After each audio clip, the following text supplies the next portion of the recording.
Thank you all for tuning in. We're going to get started in just a few minutes, just allowing a little bit more time for some of our attendees to join.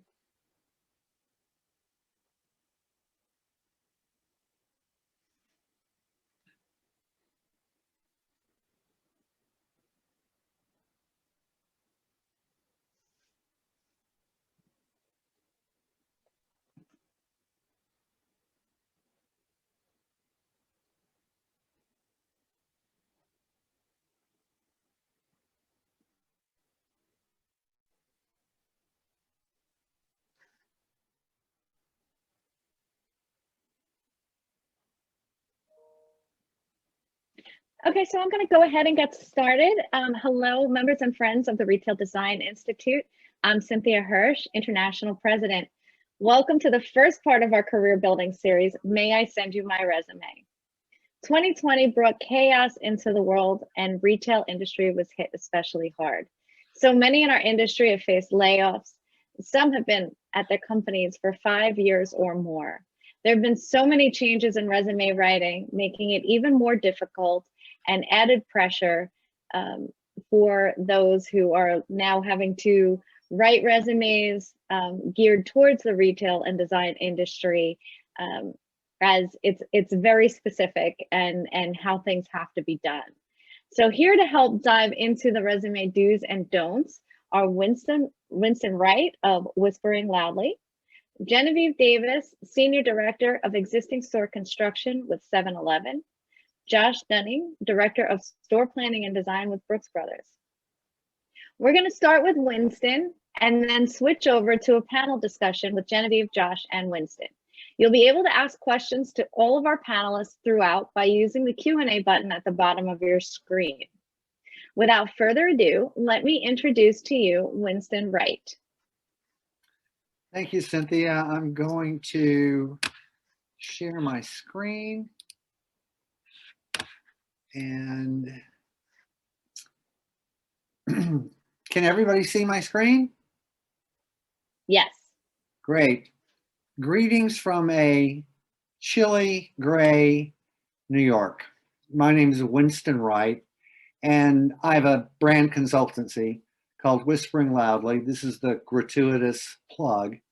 And my clients, my current clients are Time Magazine, the Clorox company, ADMI, which is a design and construction firm in California, and Lee Hecht Harrison, which is the world's largest career transition firm. And LHH is where I do my work with personal branding and helping people find jobs, taking them through career transition. And resume is a very important part of that. So I'm glad to be here. I thank Cynthia and everybody for inviting me. I hope that this is valuable. I kind of like to start at the beginning. There's no real dictate in terms of how to write a resume. Everybody has an opinion. So this is only some direction for you to consider. There's no silver bullet, no sure shot. There's only subjective best practices and substantive suggestions. One thing you have to remember in job search is that there are no tea leaves, no tarot cards. Don't try to second guess anybody. Follow your gut. This is the overriding theme of what needs to be in your mind when you're thinking about your resume. Content is king. We've heard this before. I have to reiterate it. It's super, super important. Here's a note. Job search is a campaign. We know about military campaigns. We know about political campaigns. We're going to talk a little bit about marketing campaigns because job search is a marketing campaign. So a marketing campaign is the strategic deployment of information about a product or service with an objective, positioned in the marketplace against its competition with the same general objective, crafted with a series of central and supporting messages, targeted at general and specific audiences, and this is about messages. A resume is messages. You can't forget that ever. This is kind of fun for me to do. I kind of do this all the time. Where did the word come from? It's the past participle of an old French verb, resume, to sum up. And I think that the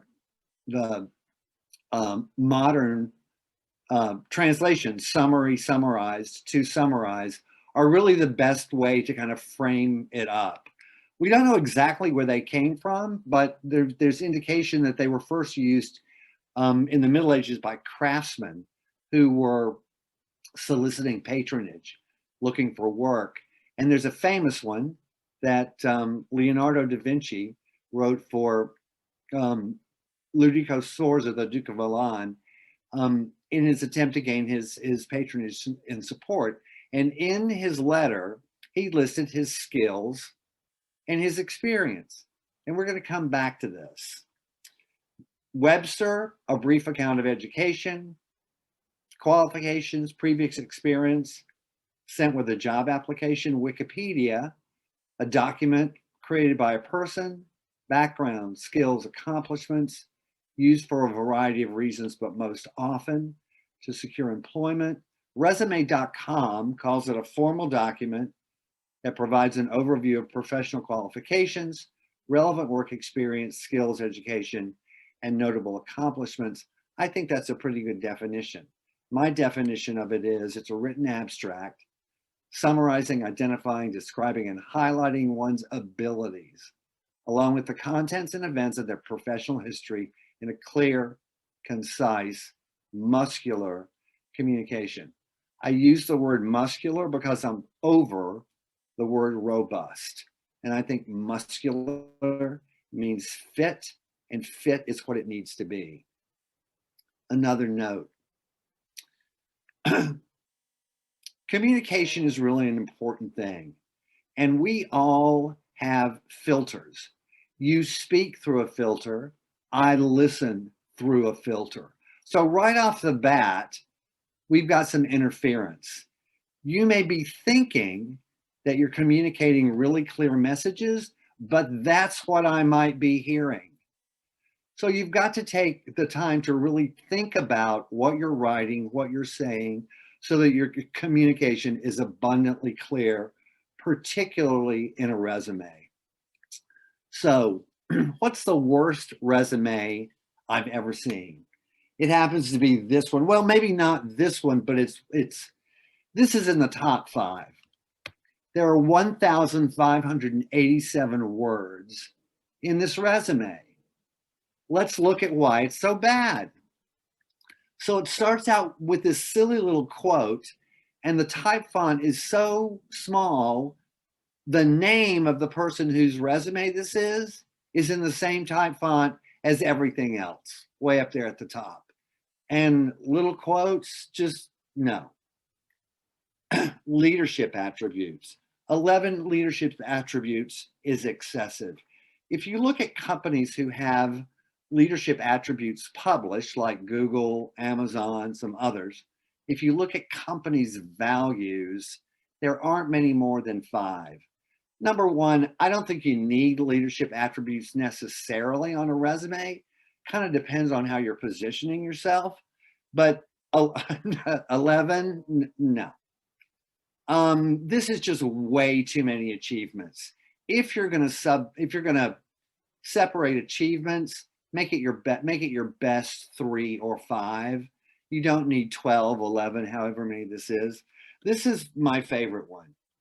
Nobody in the world has 15 core competencies.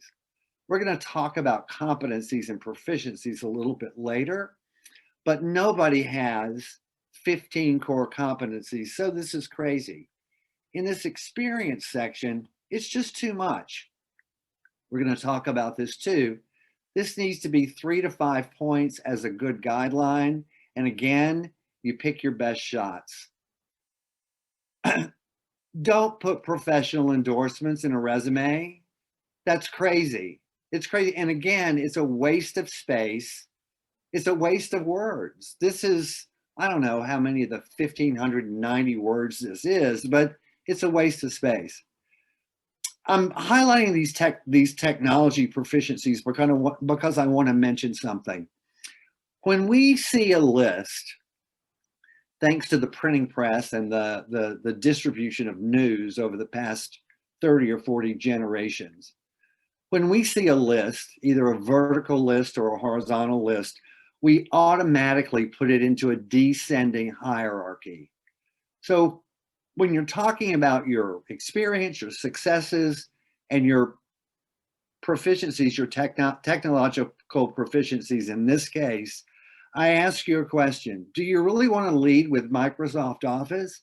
Everybody knows Microsoft Office. You think that makes you special? No. When you list something out, think of it in a descending hierarchy and start with your best shot. And these arrows make me crazy. I was reviewing this with the team yesterday, and Joshua said, this looks like the menu at a bad diner. I couldn't agree more. These arrows and these double lines and all this kind of stuff, it's crazy. And that's what makes this just one of the worst resumes I've ever seen. When we think about jobs, all jobs are either need fulfillers or problem solvers. The purpose of your resume is to communicate what you bring to the table for an organization to fulfill their needs and or solve the problems. I think it's really important to remember that a resume is not about you, it's about them.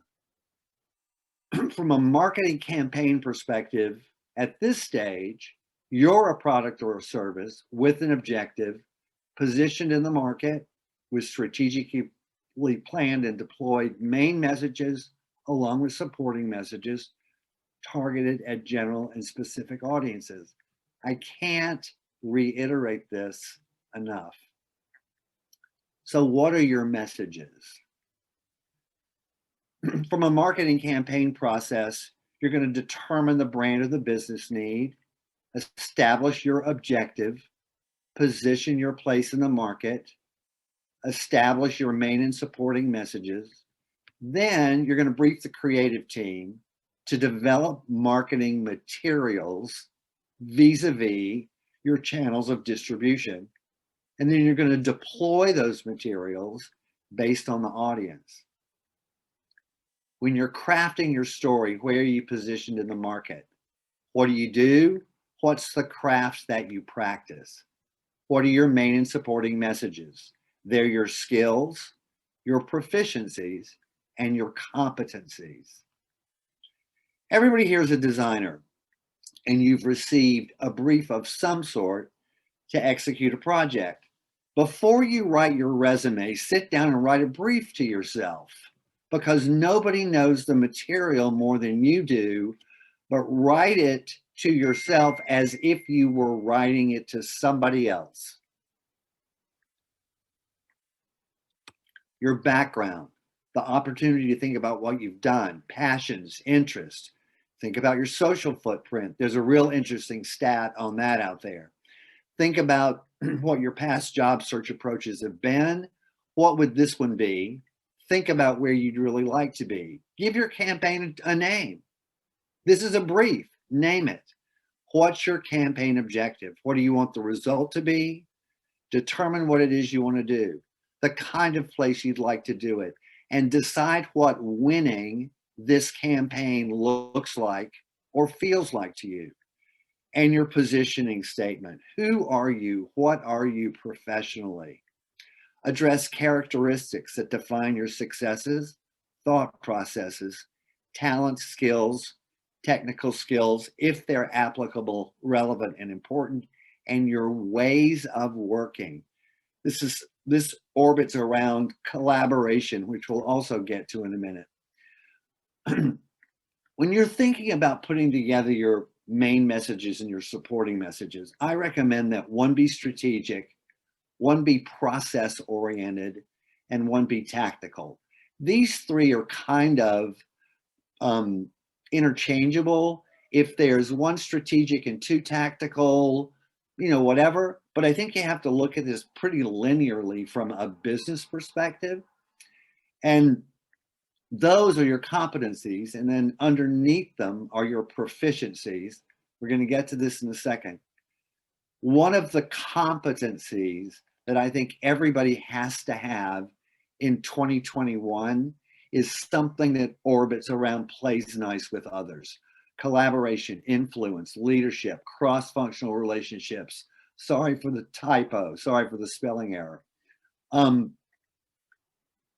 It's just so important. The other thing that it does is in an interview, it opens up the opportunity to talk about diversity and inclusion, empathy, that sort of thing.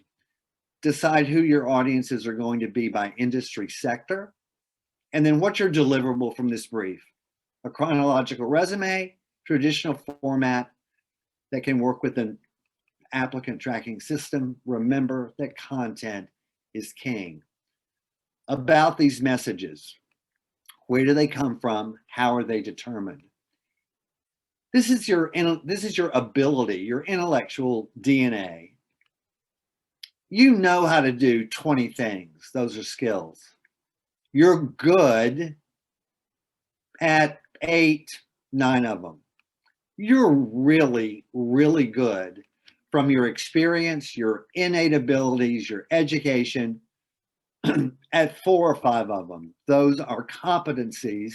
And somewhere along the line, you may be a subject matter expert somewhere. So let's look at young Leonardo's letter again. And I'm going to give you guys a minute and 15 seconds to read this.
I went through this and extracted some things.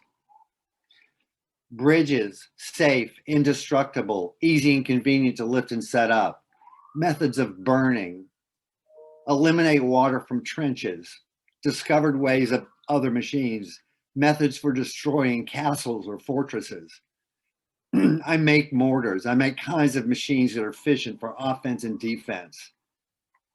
I have means to noiseless to reach the designated area by secret and torturous mines. I love that.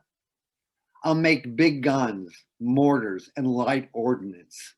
I would contrive all of these methods of war, and I can do it endlessly. I can come up with idea after idea after idea. I can give satisfaction in architecture and construction of public buildings and private buildings, and I can direct water from one place to another. I can execute in sculpture, marble, bronze, or clay. I can also paint as well or better than anybody else.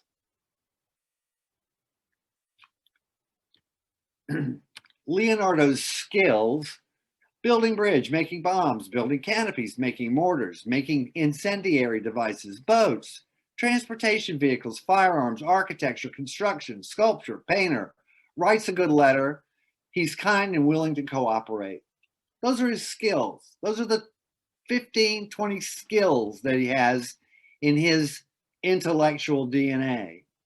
His proficiencies: bridge building, fortification, water management, bomb making, weaponry design, vehicle design, architecture, building design, construction, sculpting, painting, and relationships. What are his competencies? His competencies roll up to engineering, war sciences, creative execution, and collaboration. War sciences is strategic, engineering is process, creative execution is tactical, and collaboration is plays nice with others. Just to let you know, his letter worked. After he abandoned his commission in Florence to paint the Adoration of the Magi, he went into service for the Duke of Milan for many, many, many years, and they were both a whopping 30 years old. When you're developing your marketing materials or channels of distribution, you're going to do your LinkedIn profile, your website, and your resume. That's what we're here to talk about tonight. There are 4 resume formats that I want to briefly touch on. We're going to talk about chronological and functional.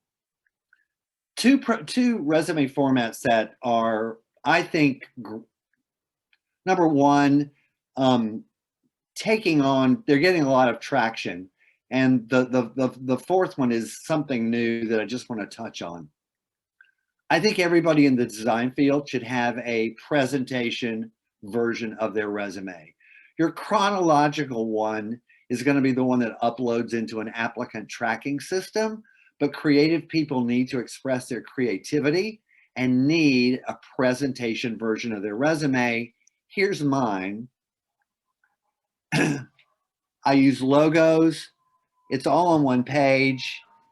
It's designed to fold in the middle so that the front is blank so I can address it to its recipient. But that's my presentation version. That's not my other version. This benign resume I just want to touch on because I have known of companies this year and last year who have been very specific in terms of asking people to submit their resume with absolutely no indication whatsoever as to how they could find them to prevent unconscious bias. I've rewritten 100 resumes with initials, changed the name of well-known companies. We changed the name of Air France recently on a resume to major international air carrier. Companies are looking for ways not to have unconscious bias. This is something that's coming up that you might want to think about. Tonight, we're going to talk about chronological resumes.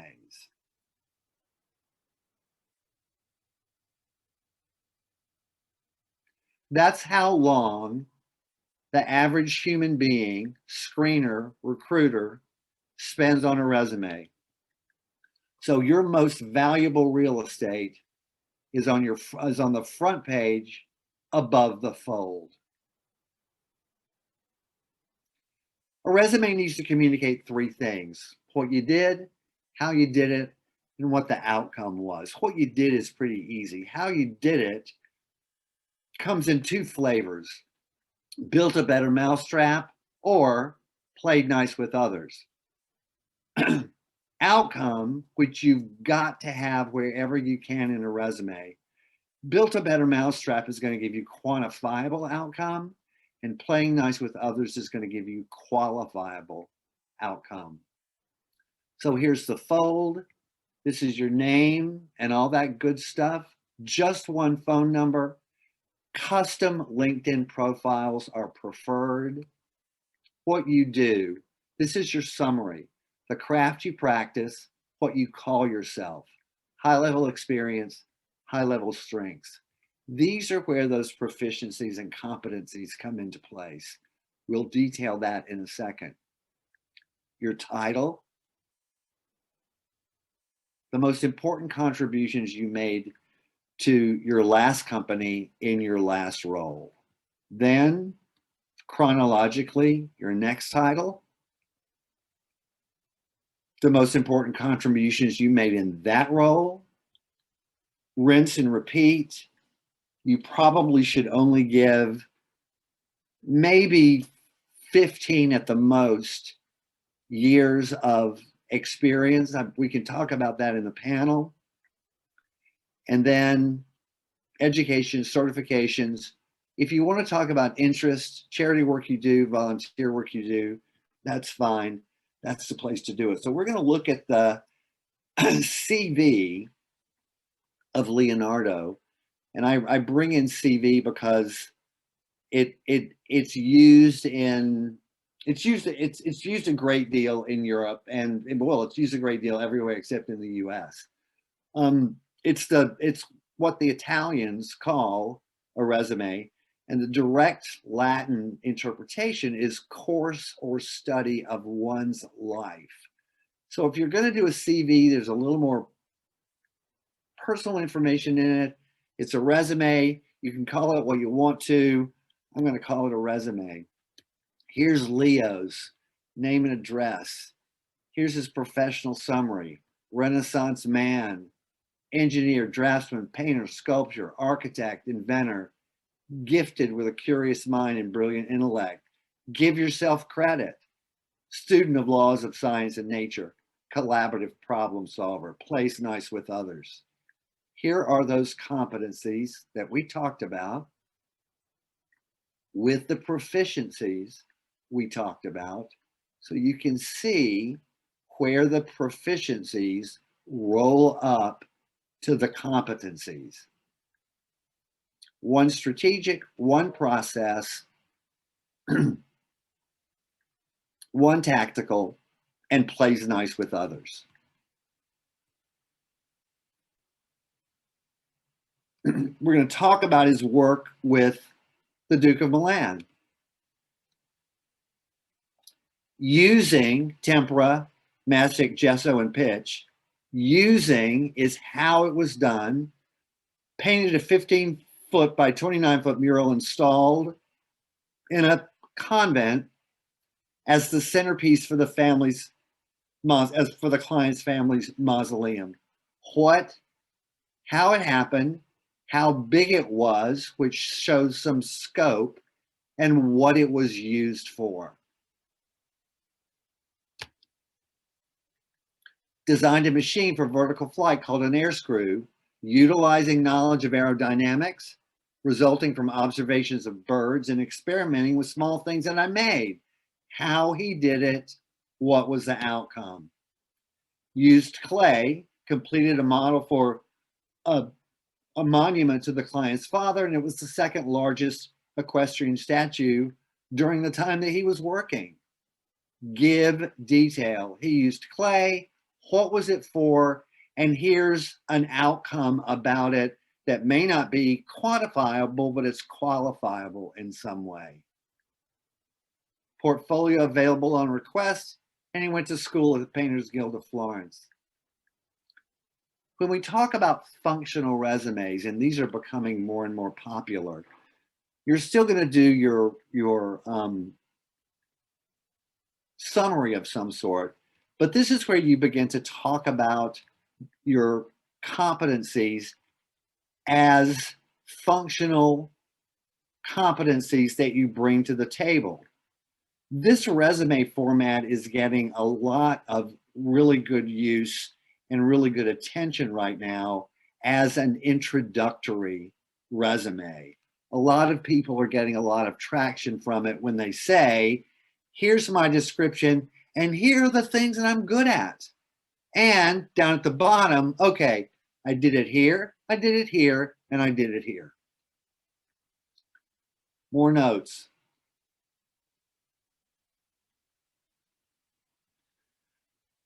Watch your tenses. What you're doing now is present tense. What you did before is past tense. You'd be surprised at how many people just don't get that. The infinitive, I avoid it at all costs. To plan in a current job description, the infinitive shows an intent. To plan means you plan to do it. You mean to do it. You intend to do it. Planning is an action. So I avoid the infinitive at all costs. Well, not at all costs, but at most costs. Which in that. Okay, this is the rule about when to use which and when to use that. Defining clause, restrictive clause, non-defining clause. Don't use it. Avoid it. What you don't want is a grammar error. I've known of people who didn't get jobs because there was a grammar error in their resume or their cover letter.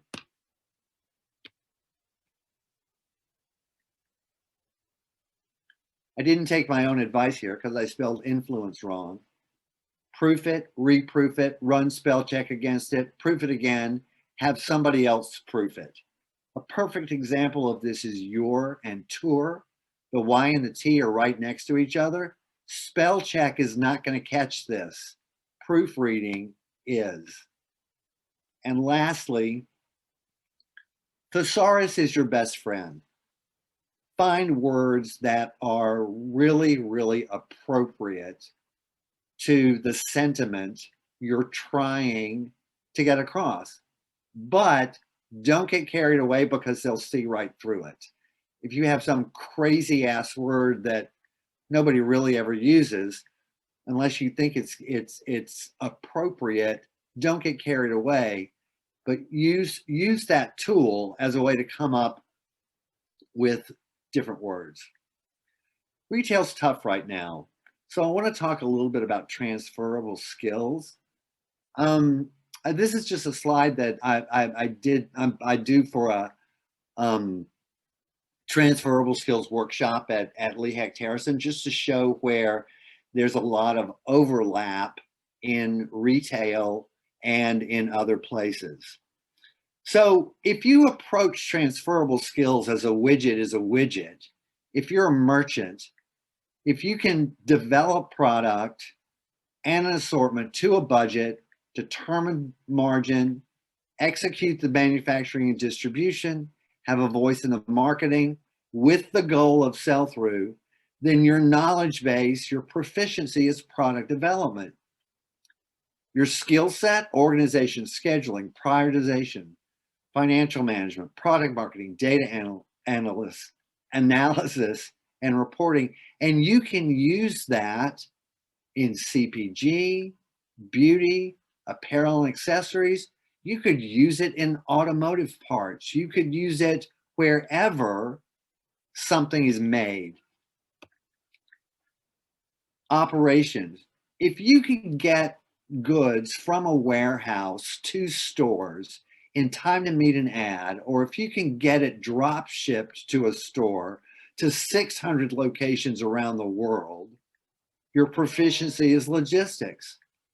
Your skill set includes organization, scheduling, prioritizing, working well under pressure, time management. And you can do it in e-commerce, direct to consumer, media production, freight transportation, Amazon,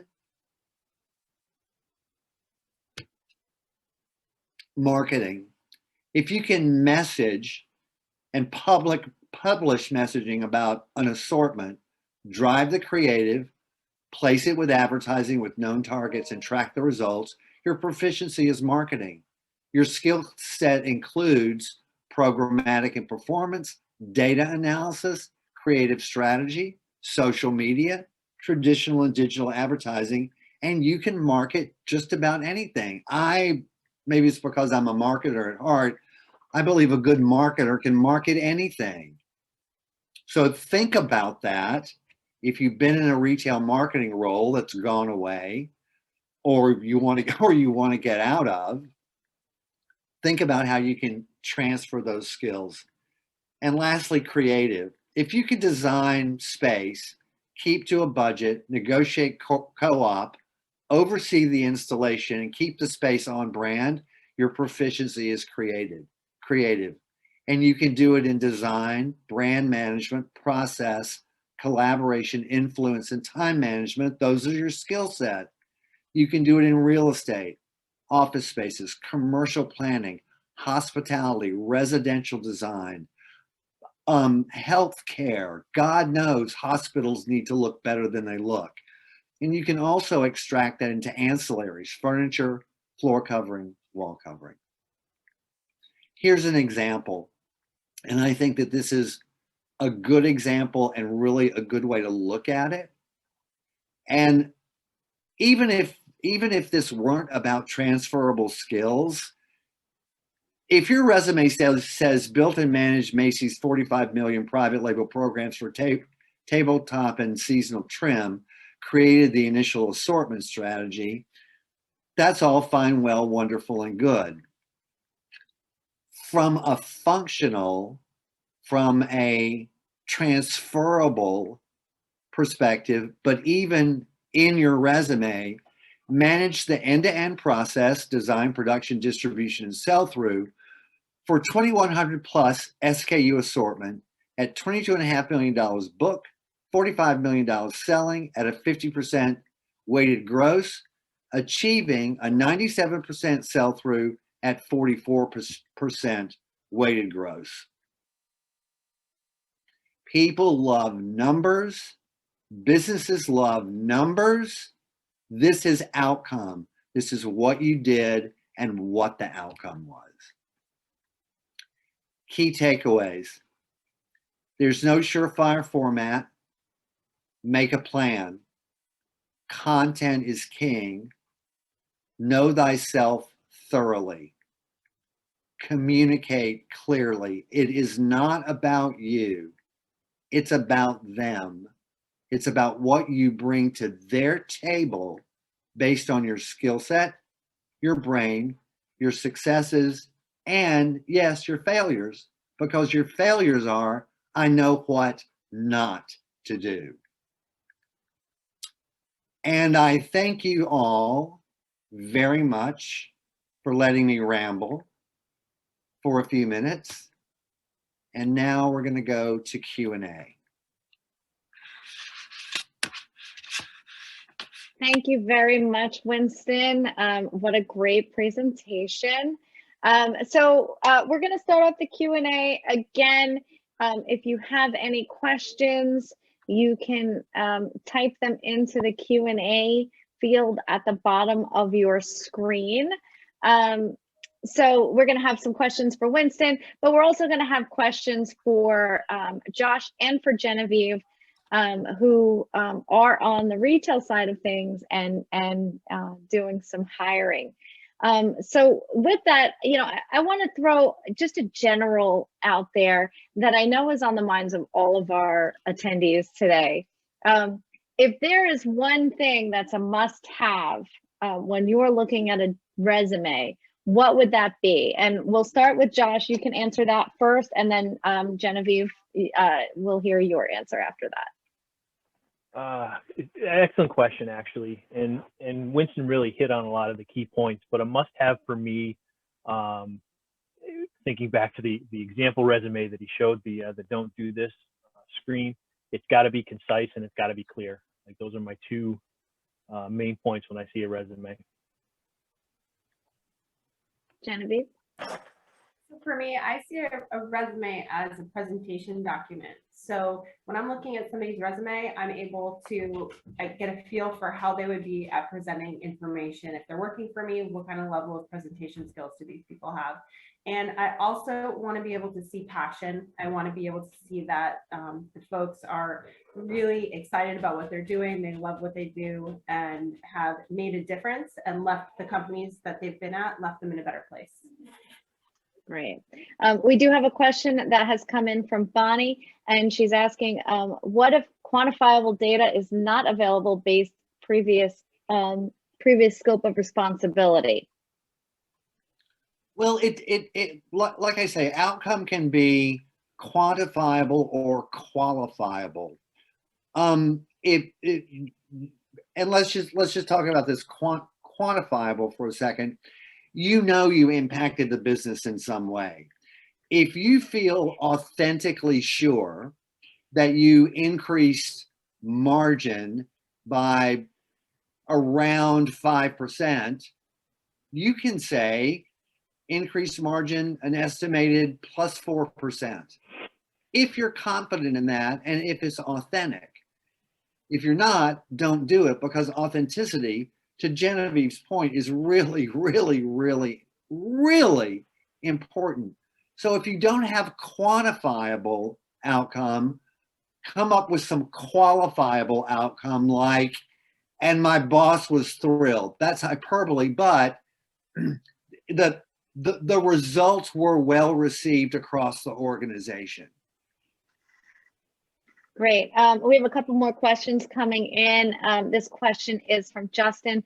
How would you direct an entry-level applicant or someone whose experience doesn't necessarily afford them concrete numbers to present for a variety of circumstances?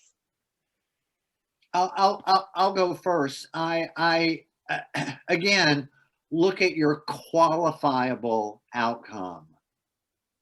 If you don't have those numbers, look at your qualifiable outcome, because the outcome is important. If you can't get to outcome, be sure to talk about what you did and how you did it. It almost automatically leads to outcome. If you can't do quant, do qual. Yeah. That's a fair statement. And I think too, it speaks to what Genevieve said before too, about your passion and your interest. That will jump off the page as well.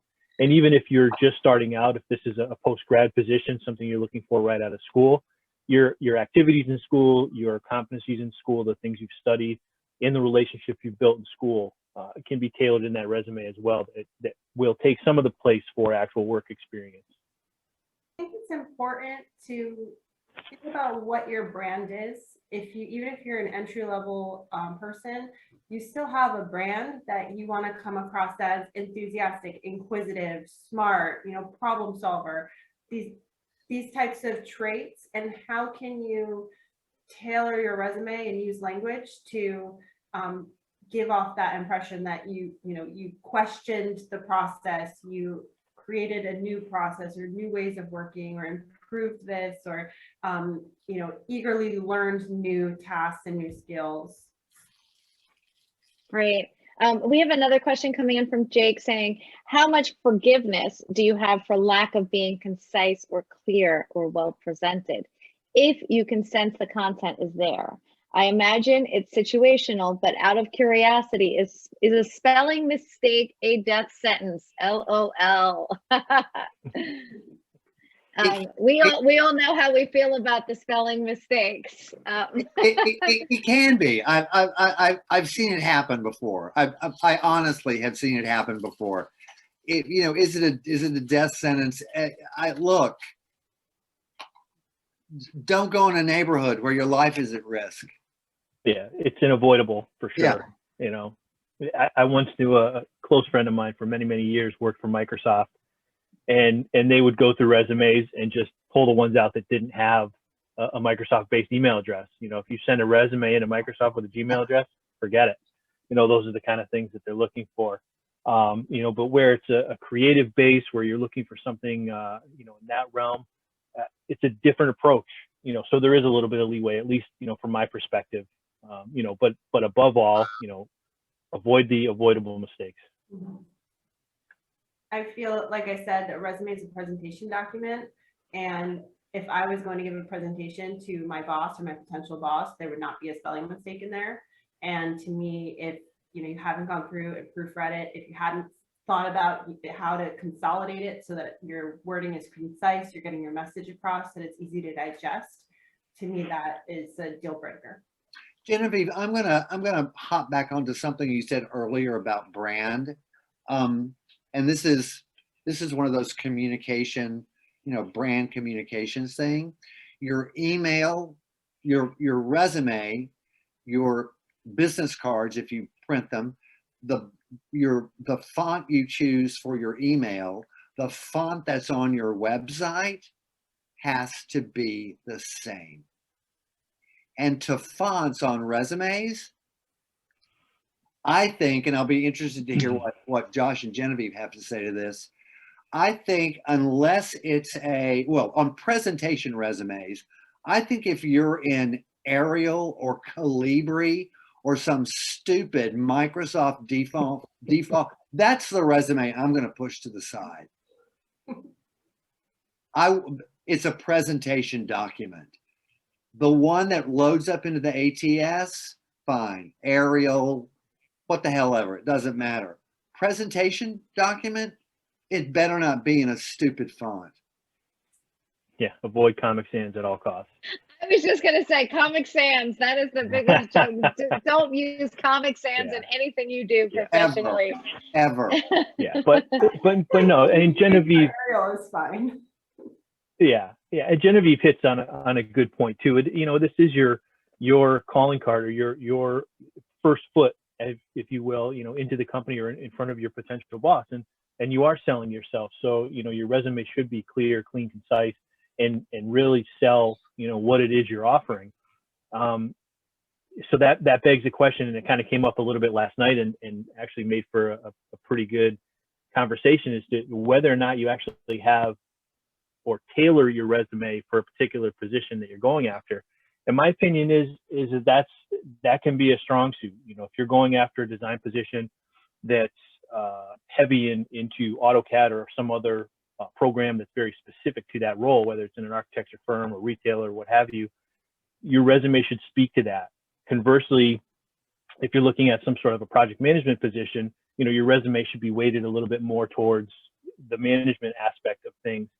And I really do look for that in a lot of resumes. You know, if your resume doesn't have the key pieces that are in the job description that we wrote and posted, it's less likely, you know, no matter how clean and how nice and how, you know, flowery it is, you know, to make a lasting impact. That's, you know, kind of the stance that I've taken over the years. Content is king. I'm just going to speak to what we debated this last night in rehearsal. I think I kind of agree with Josh with if you're applying for a role that's project manager and the word project manager isn't in your resume, why? I mean, forget it. But you can spend a lot of time, you can waste a lot of time targeting your targeting your resume at a specific job description to pick up on keywords that are from that job description. And if you apply for 2 jobs a day or 3 jobs a day, that's all you're going to do. Because again, you got to look at your resume, proof it, yada yada yada. The other thing you have to have if you do that is amazing organizational skills. Because if I send my resume to Josh as a project manager and I send my resume to Genevieve as a creative director for her company, and I don't label the file the right way, I run the risk of sending Josh the email I meant, the resume I meant to send to Genevieve and vice versa. Look, if you can do it, do it.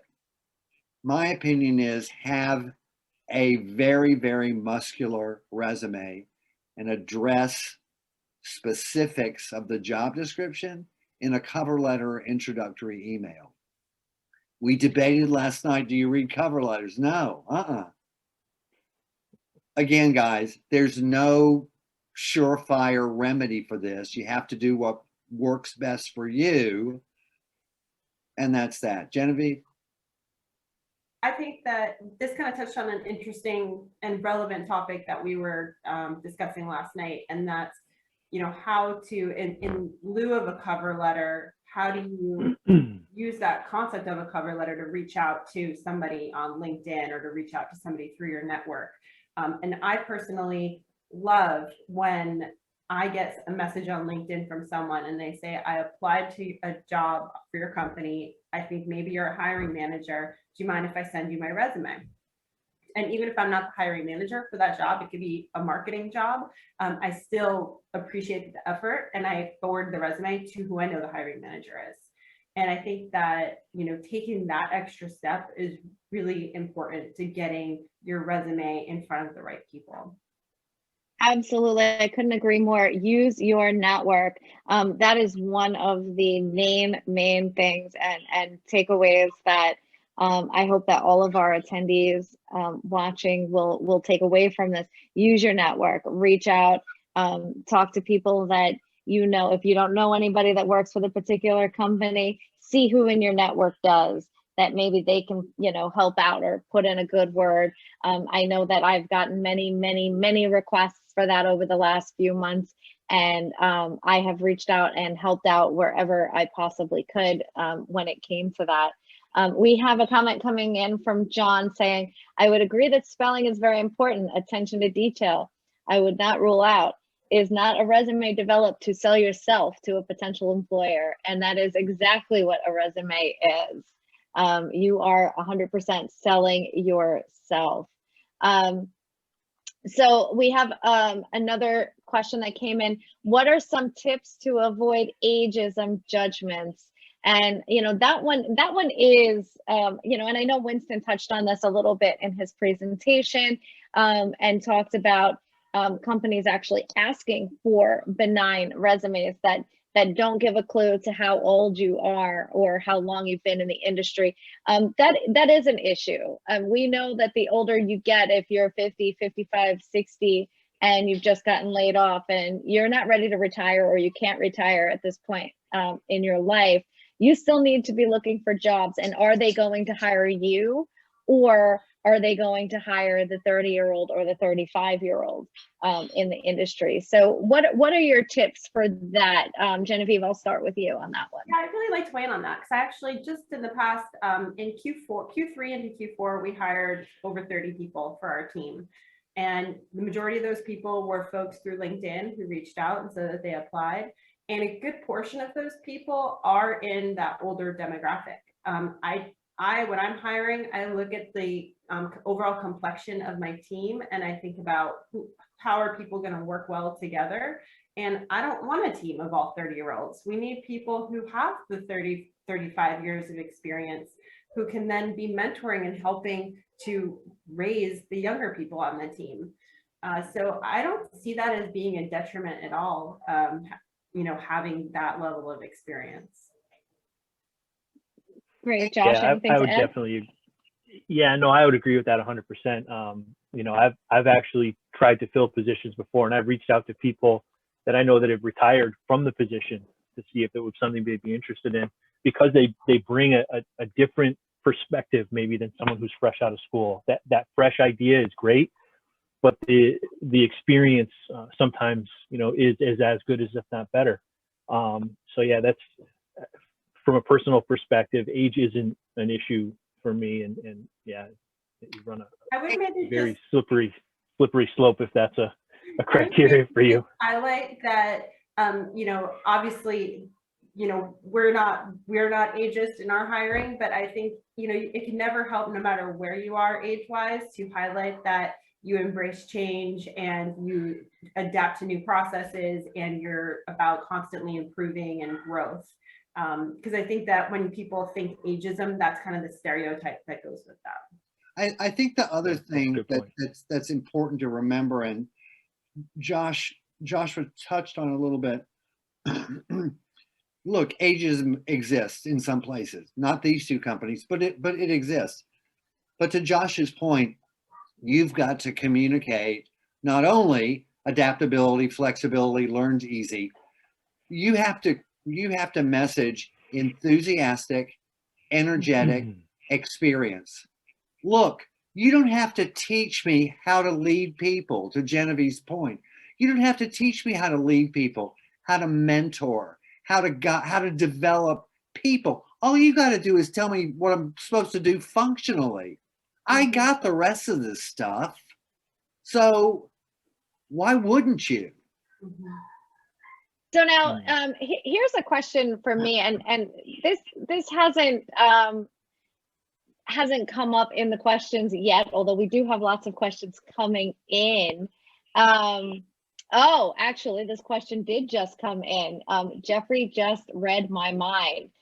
He says, it's positive to hear when you were not ageist, but I have gotten the distinct impression I have experienced it.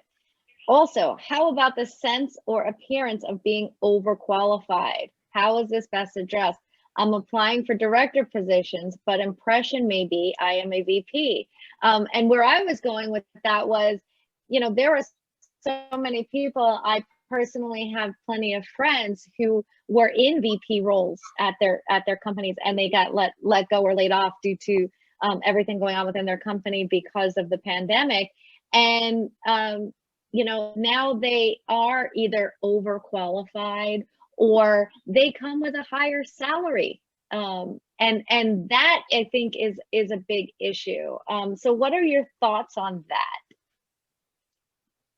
So I'm going to start with something. Excuse me. Don't be seduced or turned off by titles.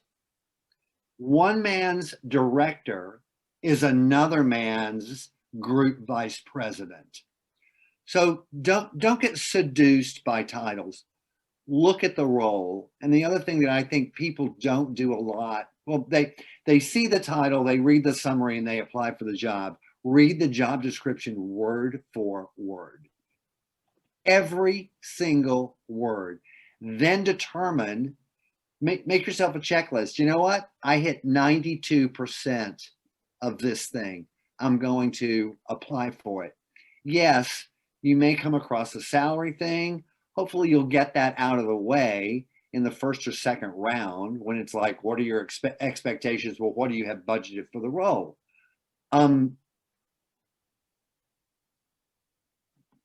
You got to go for it. You got to go for it. Do you want to work again or not? And you kind of have to set some expectations, in your own mind. What's the minimum? What's the lowest number I can go? Look, nobody likes to swallow their pride. Nobody likes that stuff. But if you want to get back in the job market, you're going to have to come to some sort of a decision about that. But the bottom line is, do you want to work or not? I have a lady on my team, and she applied to our company as a construction manager because she was looking for work, and that's the position that we had available. After interviewing her, I saw her enthusiasm. She was way overqualified. And as a hiring manager, I thought, oh gosh, I don't want this woman as a construction manager. I'm going to create a job that fits better within my organization to utilize her skill set.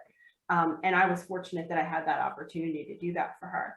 I've also interviewed people where I don't have that ability to create another job. And what I really look for is, I don't want to hire somebody who's going to immediately be bored. Tell me, show me, I know you've been a VP someplace else, and this is, a senior manager role, or you've been a director and this is a senior manager role. But tell me, what do you feel like you're going to bring to the table that's going to excite you? Why are you interested in this role? Not just because I need to keep working, or this is the only job I found that I applied to, but, at least come up with some reasons to convince me that you're going to be happy in this role and you'll be content and find ways to find enjoyment. And then, of course, my goal is to hire people who I can promote. So, just getting your foot in the door sometimes is a good reason. That's great. And that actually goes to, you just segued right into another question. Do tenure and advancement within an organization bode well in today's market? And, that is something we do see all too often. Either companies look outside when they're trying to fill a higher role. And, I saw this in one of my retail clients where a director left the company to go to another company.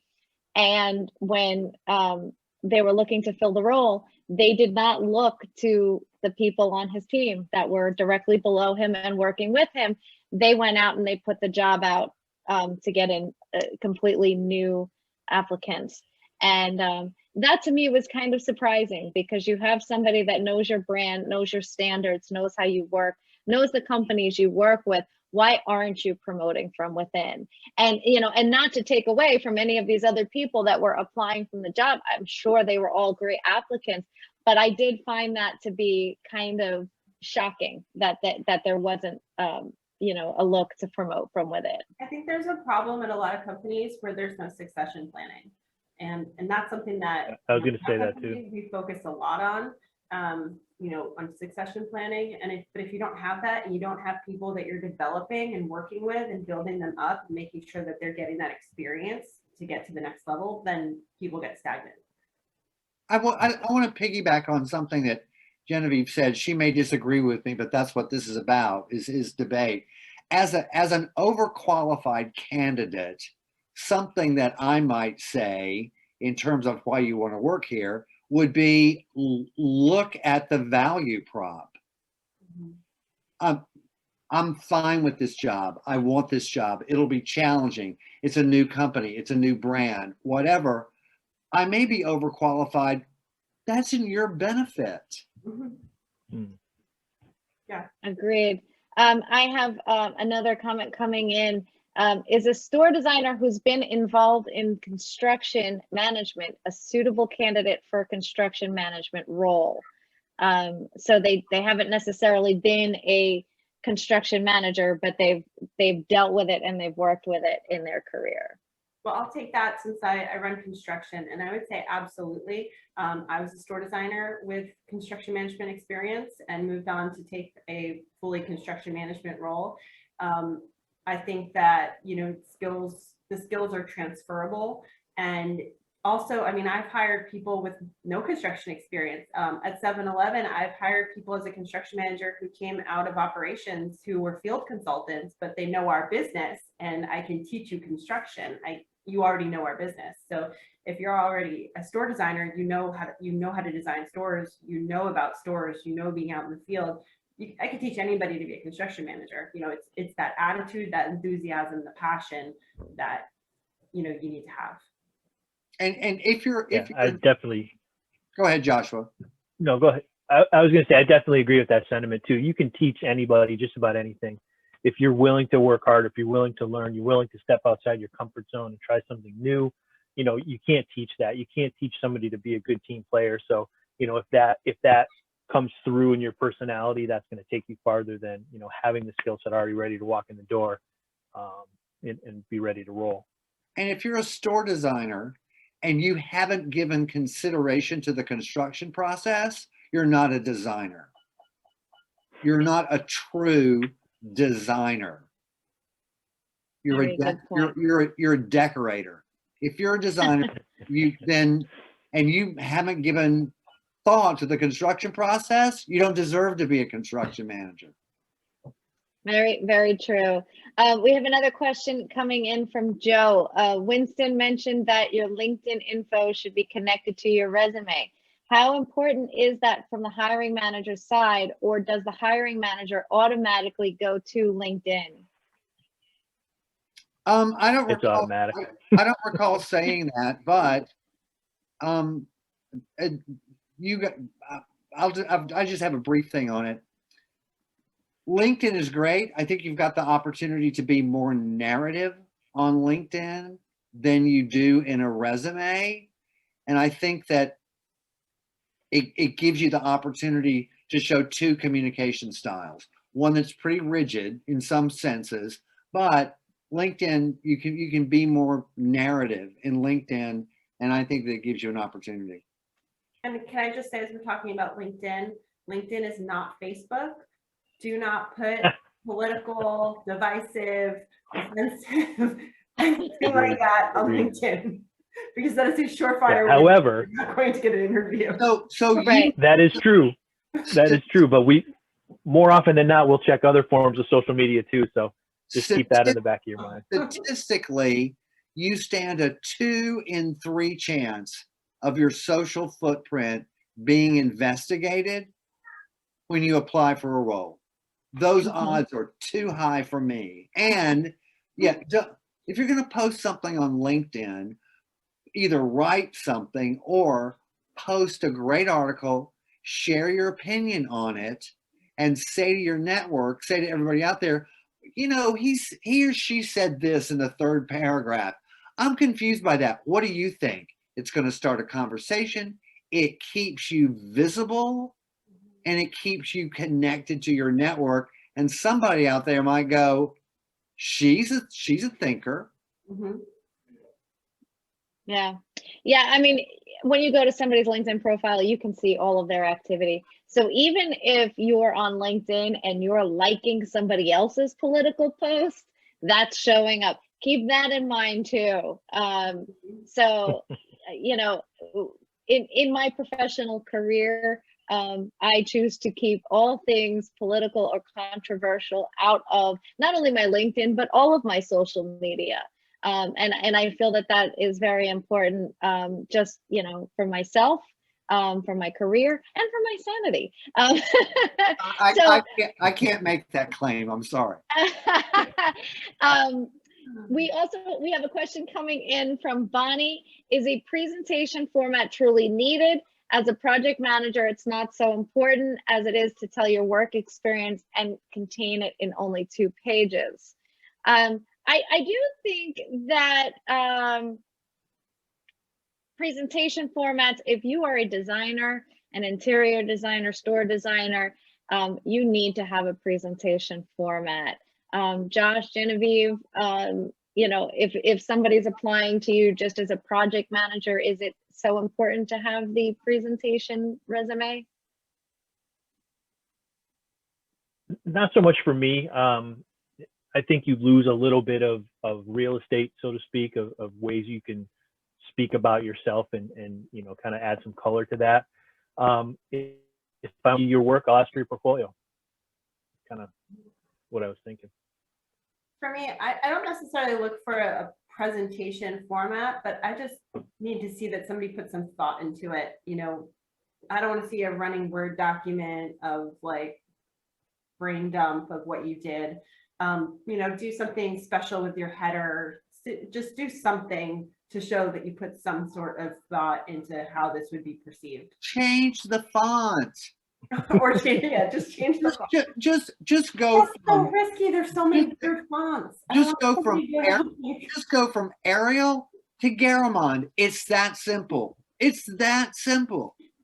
Someone's gonna go to, like, you know, that whatever Elizabethan script or something and say, Winston told me to. Yeah, I know. and try to upload it into an ATS. Yeah. Yeah.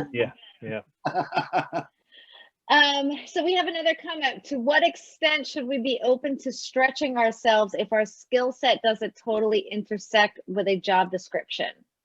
Great question. I think absolutely. I mean, when I'm looking for a job, I feel like, you know, reach high, and if they don't call you for more info, they don't like your resume, then they don't like your resume. But if you don't at least reach, you're never gonna know. What's the threshold? Yeah. What's the threshold, Genevieve? If you are stretching, Yeah. but you go through that job description and like do the checklist, do you? I mean, for example, at one point I was a senior manager and I applied for a VP role just because, and they actually called me and flew me for an interview. I was like, I don't know what, like, I was honest. I don't know why they're interested in me for a VP role, but sure, I'll talk about it. I didn't get the job, but they actually flew me in for an interview when I was senior manager. Well, again, it's that title thing. Yeah. A VP in a small company is a director in a large company, and vice versa. I guess I'm just asking if you do you stretch at 60%? Do you stretch at 70%? I mean, what's the stretch point? Well, I think there's certain things, like if they're looking for somebody with people leadership experience and you don't have any, you know, that's kind of a, you know, that's kind of a. Yeah, you have to check off some of the boxes. You know, there has to be at least enough there to make it worth the follow-up or phone interview. You know, but I think that's more of a reach than a stretch, you know, and I don't want to misinterpret the question, but you never want to stretch on your qualifications or your resume, and I don't want to say falsify, or you don't want to pad it out, so to speak, because for sure if you get that phone interview, the person you're talking to in that department is an expert and you can't fool them. And you know, that'll you'll see on your resume that in a second. But have your resume, and if you feel like you qualify, I don't know, to most of the criteria, send your resume in, let them make that decision. Right. Yeah, I agree. We have another one coming in. How would someone without a college degree land a position when so many companies require one? I have 20 plus years of diverse experience, but it does not seem valuable this day and age. I have never ruled anyone out if you didn't have a college degree. I don't have a college degree. I went to a technical high school. I worked my way through high school, and then I did technical school after that, working in construction and design, and I had an affinity for it, and I worked hard, and that was where I got my edge. Just worked hard, and I was willing to do whatever it took.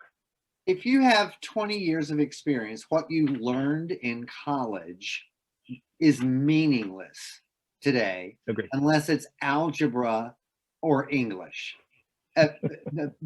What's being taught in schools today and what was being taught in schools 20, 25 years ago, who cares? Yeah. My degree, I have a degree in economics.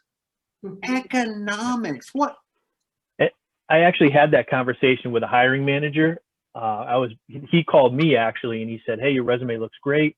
We love you for the position." This was 10, 15 years ago or more. And he goes, "So where'd you go to college?" I said, "Well, I went to a technical school for architectural design and engineering." He says, "Oh, what's your degree?" I said, "Well, I have a certificate." And he says, "Oh, I'm sorry, we require a minimum of bachelor's degree." And I said, "So what you're telling me is, if I had a degree in Sanskrit, which is an ancient dead language, I would be qualified for this position?" And he said, "Well, actually, yes, that is what I'm saying." So I said, "Okay, thanks. Have a nice day." So, and that left an impression on me. And I actually had a follow-up conversation with the person that hired me at Brooks Brothers. And I said to him, "How important is a college degree?" And he goes, "What a college degree tells a hiring manager is that this person is a little bit more mature than somebody maybe without one, because they've had a life experience where they've had to deal with other students, they've had to deal with difficult professors, they've had to go through this life-changing thing," which, to Winston's point, is if you have 20 plus years of experience in a field, you've got that and more. So to me, personally speaking, that is kind of a hot button question, and it's never been something that I look for, especially when someone comes with experience. Yeah, and I think that goes back to a little bit of what Genevieve was saying earlier as well, which is you can teach anyone. And so what you learn in school does not always translate to what you're going to be doing in your day-to-day or your job. So that person with 20 plus years experience is going to have more knowledge than somebody who has that 4-year degree or that bachelor's degree plus 5 years of work experience. So I think that that's something that is important. I say don't let your lack of a college degree stop you, and also have confidence within yourself. And when you have confidence within yourself, that shows, and it shows through. So when you get, when you get to that phone interview and you speak and you're confident and you say, "Listen, I don't have that college degree," but and again, it goes to your, like Winston was saying earlier, your core competencies. Listen, this is what I'm capable of. This is what I can do, and this is what I can do for you. And when you're, expressing that confidence, it will come across, and people will see that. And I think, you just have to be confident, and you will persevere. We have another question that says, how does a creative or PM transition back from the dark side, also known as sales? And I've seen this happen multiple times in the industry too, where somebody is a creative or a PM on the design firm or the retail side, and then they decide to try something new and they jump over to the sales side, and now they're trying to get out of that hole. What is your advice for that? I think it speaks to your last comment about, don't sell yourself short and have confidence in what you're doing, because whatever career path you take, whether you transition to something else, that's a perfect example of one kind of complementing the other. You've seen how the design side behind a computer relates to the actual front line, where people are actually doing the work and selling the product that pays your salary. Now you've seen that other side. So the two can go hand in hand. One helps the other, and now you've seen both sides of it. I think that's a And plus. to Joshua's point, it adds another layer of experience. It almost adds a layer. It does add a layer of experience. It almost adds a layer of, or it ices with credibility. It just broadens your scope and your vision of, of everything. And I think I think that people don't box yourself into that corner. Look, don't. Yeah. I think one of the things in job search in life, but in job search, and this is a good example, don't look at that as a challenge. Look at positive intent. Start with positive intent. Trust me, if somebody will slap you down if you're going the wrong direction, but I think you have to start with positive intent. Otherwise, you'll never move forward. Nothing Right, ventured, nothing gained. Right. And that kind of goes into our next question that's coming in as well. If a job requires a certain certification like NCIDQ, RA, or LEED certification, and you don't have it, do you still apply? I think it doesn't hurt to apply, send in your resume, show your interest, reach out to somebody on LinkedIn that you're interested in. And that might be ideal, just like they might say a college degree is ideal, but there's always exceptions. If you're the right person, the company might sponsor you and get you some. And be willing to go after that. I was just going to say that. I was just going to say that the companies may in fact sponsor if they like you and your qualifications enough. They may help to support you. And I also say too, if you're looking and you see that a lot of companies are looking for certain certifications, find out how you get them. What do you have to do? What courses do you have to take to achieve that? And, it's only bettering yourself and your future. So I think that is a great thing as well. I was going to say, I would go through the back door. I would immediately sign up for a class for LEED certification. I would immediately, do something to get my RA and put on my resume, I'm currently in the process of getting these certifications. If you're signed up, it's not a lie. Right. Absolutely. We have another comment coming in. All the topics seem to apply to me, but the last 2 months have been endless application process. At what point does it end? Employers seem to be cherry picking and not giving chances. I'm so sorry to hear that. And I can speak from personal experience that when I have been looking for jobs, I do like the shotgun approach and I just apply to hundreds of jobs and most of them don't call me and I just wake up the next day and do it all over again. And I think just keeping that in mind that you're going to have to apply for some people maybe don't have this, but for me, I had to apply to hundreds of jobs. I had so many interviews. I had so many second and third interviews that I didn't get the jobs for. And every single time it's heartbreaking, but you just got to pick yourself back up and keep going after it. Because if you don't get I feel everything happens for a reason. And if you don't get one particular job, it's because the right job is for you down the road. Tactically. Yeah. And go ahead, Joshua. I was just going to say, and look at every one of those opportunities as an opportunity to better yourself.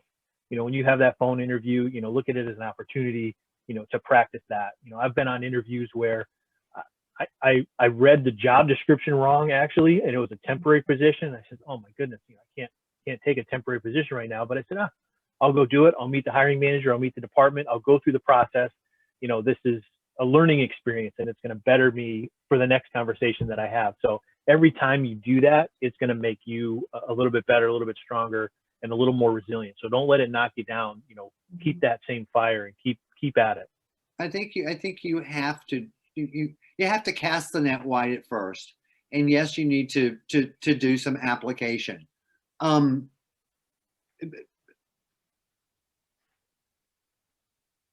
80%, somewhere between 75 and 80% of jobs that exist are not posted. If you're applying for a role and applying for a role and applying for a role, and you're not following that up with utilizing, I don't like the word leverage, but I'll use it. If you're not utilizing your network to find somebody who's connected to somebody who's connected to somebody who can connect you to that company, generally speaking, you're wasting your time. Agreed. So we have John commenting, in each of my interviews with my current direct reports, my team is made up of cross-functional experience. It's a win-win situation. And I completely agree with that, John. We have another one coming in from Halima who says, is it harder for international applicants that may need sponsorship to work in the US? I'm graduating next month from a master's degree in design, and I've heard that companies prefer to not hire international applicants. I haven't had that situation come up yet, so I'm probably not the one to speak on it. I personally, just thinking to my team, I have a couple of people on my team who are not American, but I don't know from a hiring standpoint, that would be more of an HR question. I personally, as a hiring manager, it has, you know, honestly, I appreciate the diversity and, you know, that we are more inclusive team. So I think that's more on the company's HR policies. And there are companies that, you know, that will pay for your sponsorship so that you can work in the US. You know, you might look for those. Is it a hindrance? You know, again, no tea leaves, no tarot cards, no blanket statements. Go for the role. If they love you, they'll figure it out. Yeah, I've worked for a number of companies where they have sponsored employees from other countries to come in and work. So may it be harder? It might be a little bit harder, but you don't know unless you don't try, right? So, you know, it just keeps going back to that same point that we've been echoing throughout, which is you don't know until you don't try. You're not going to get the job if you don't try. You know, put your best foot forward. Represent yourself in the best way possible. That all begins with a resume, which is why we started off our presentation today, or our series, as a matter of fact, on resume. That is your first step, your first in the door. And you know, to reiterate some key takeaways, your resume is quite often your first contact with the hiring manager.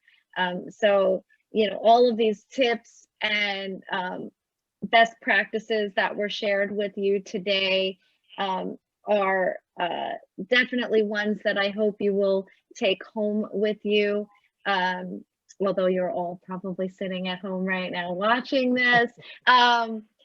This presentation is also being recorded, so it will be available for you to come back to at any point in time and watch again. I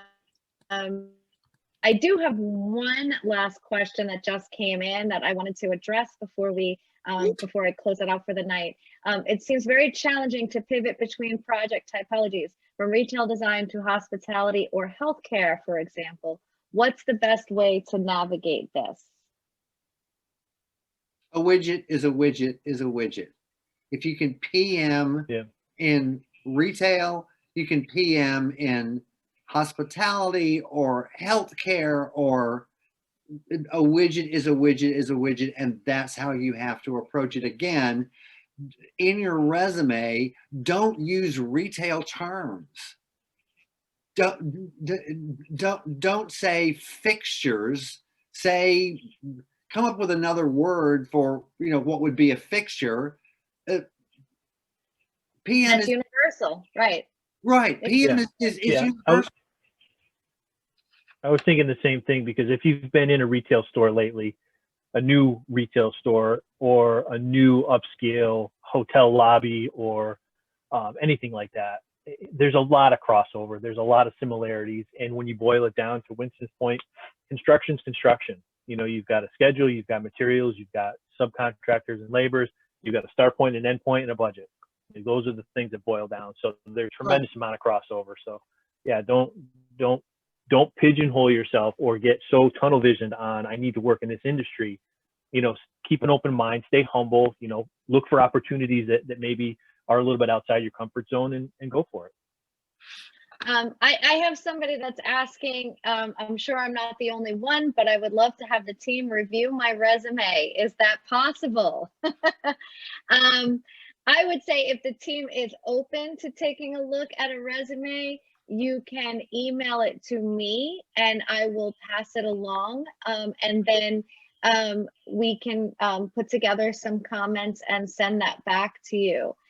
So what I'm going to do right now, if you're interested in that, is I am going to put my email address into the chat bar, and you can send your resume over to me, and I will share it and we will get back to you. Yeah, and feel free to connect on LinkedIn too. You know, we're talking about networking, we're talking about relationships. Absolutely. Yeah, again, you know, LinkedIn and networking. Today, you may be going to Josh or Genevieve for a job, and in a year from now, they may be coming to you for a job. So, you know, well, we hope not, but, you know, that's kind of how it works today, right? You know, you never know where you're going to be from 1 minute to the next. So, you know, network. And I say to those who are, you know, just watching that may still have jobs and are currently still working. Very, very often, so many people will say, I don't need to go to that networking event. I have a job. I've been at my job for 5, 10, 15, 20 years now. I'm too busy. I can't take one night a month or one night every 6 months to go to this networking event. I can say firsthand that is a mistake. Keep yourself out there, keep yourself relevant. One thing that I saw all too often when this pandemic hit was many of my friends from the industry who have been employed for 5, 10, 15, 20 years now came to me and said, Cynthia, what do I do? I can't find a job. I don't know who to talk to. I don't know who to reach out to. And, you know, if they had been networking and meeting with people and talking to people and connecting with people for the last 5, 10, 15, 20 years, they would be in a much better position now than they are. So very, very important, again, to, you know, to keep that in mind. I want to thank our panelists for a great presentation and for great questions and answering all of the questions. I do look forward to seeing some of you send your resumes through. Justin says that I'm very brave for putting my email address out there, and he can't wait to hear how many resumes I do end up getting. But that's what we're here for, and that's what the Retail Design Institute is here for. And I do want to just point out again, 2 things. On the retaildesigninstitute.org website, we do have a job board with multiple job listings from within the industry. If you haven't visited yet, please go and look at our job board. There may be a position there that you're qualified for that you can get out of this. And please keep an eye on your emails for part 2 of our series, which will focus on your portfolio. So again, thank you all for joining us, and we hope to see you next time. Goodbye, everybody. Bye, good night. Thank you. Thanks, Cynthia. Thanks, Cynthia. Thank you, Winston, Josh, and Thank you, Genevieve. Thank you so much. And Winston, thanks for your presentation. Oh, he's gone already. That was awesome. Thank you, guys. Thank you. All right. Bye. All right.